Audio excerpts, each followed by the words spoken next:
Hello guys, okay வாங்க game வீடு. என்ன ஆச்சு? ஏய் எங்கடா அந்த படுக்க வாங்க. ஏய் போய் இப்படி விட்ட காத்து தான். டேய் எண்டு பேராடா. மேலே ஒருத்தவன் இருக்கான்.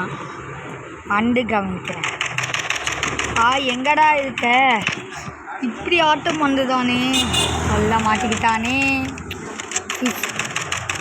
அட பாய். ஏங்க கேம் விட்டு வெளியே போயிட்டாங்க. இது மாதிரி பண்ண ஆளுங்களுக்கா என்ன செய்யுது? இங்கே சுற்றி பார்க்கலாம். போயா சாவு. ஆட பாய் போட.